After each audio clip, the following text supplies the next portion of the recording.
points against South Carolina. How you dealing with it?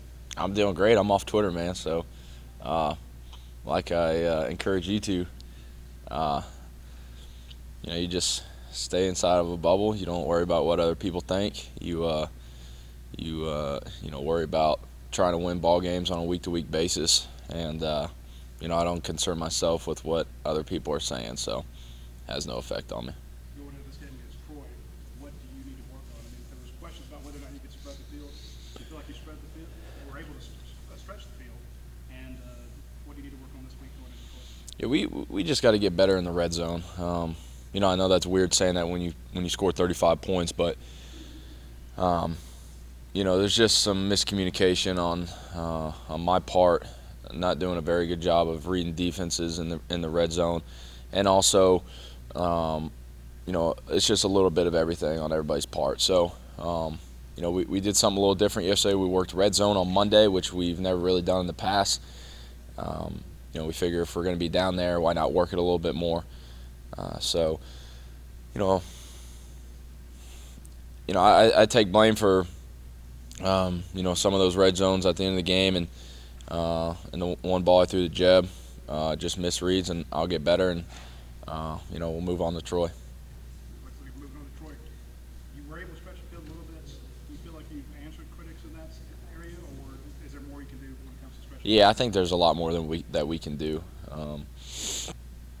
It's a weird situation that we're in right now. We got one of the best backs in the country, and a few receivers hurt. So we always want to be as balanced as possible. But when you got Todd back there, it's you want to get him 20 to at least 25 carries a game. So, but also not be too predictable and be able to spread it around and throw it. So. I thought we did a good job throwing the ball on Saturday with the conditions, especially in the second half. It got pretty nasty, as you could see. But we made plays when we needed to. And, I know statistically it may not have been the most beautiful thing. And that's kind of been the story of our passing game the first two games. Is, hasn't been pretty, but it's been effective. Um, and, we've moved the ball. So, at the end of the day, we're not looking for statistics. We're looking for wins in the win column, and we're looking to find a way that, whatever helps our offense move the ball and put points on the board. And, I'm more concerned really right now just about our red zone, getting more touchdowns than I am field goals, more so than I am, more worried about us moving the ball, because we're moving the ball great. We just got to finish drives. Now, after the South Carolina game, you said you felt like you could have scored 50. Mm-hmm. You left a lot of points on the field out there. What can this offense do going forward? I mean, do we expect the same sort of outplay against Troy and Auburn and Florida and everybody else going forward? Well, I think it's pretty encouraging that you see first two games of the year against pretty daggum good teams, top 25 teams.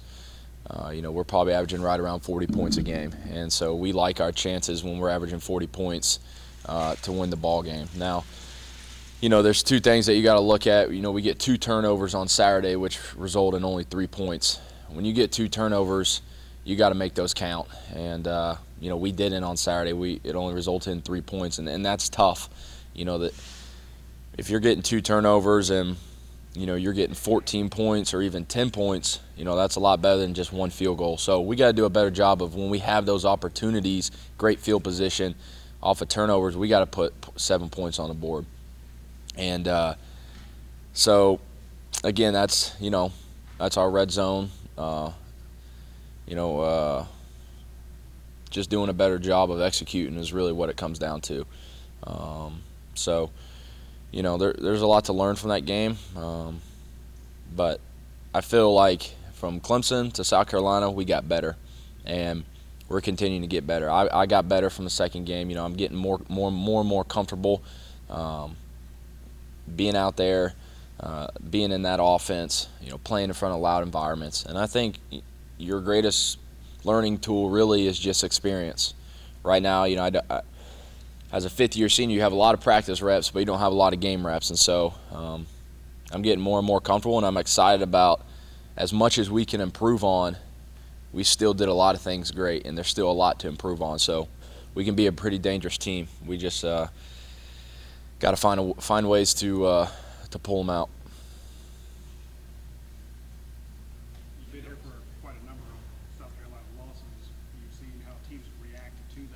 You're one of the leaders on this team. What are you telling the guys that haven't been here as long as you have?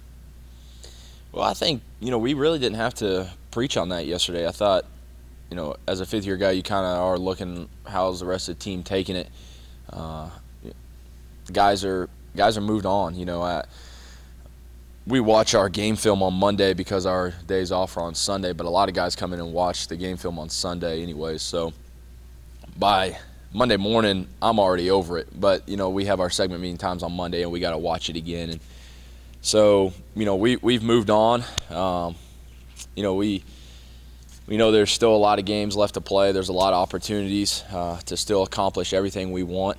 And, we didn't go over there and lay an egg. There's a lot to be proud of, and there's a lot of things that we can fix that don't take a lot of fixing, so to speak, to get better. And it's just maybe little things here, little things there that won't take a lot, and we're right there. We're pretty close to being a really good, really great ball team. And I think one week after another, Troy, Tennessee, we're going to continue to get better. Like I said earlier, we just got to minimize on the things that hurt us. Penalties. We've done a pretty good job with turnovers.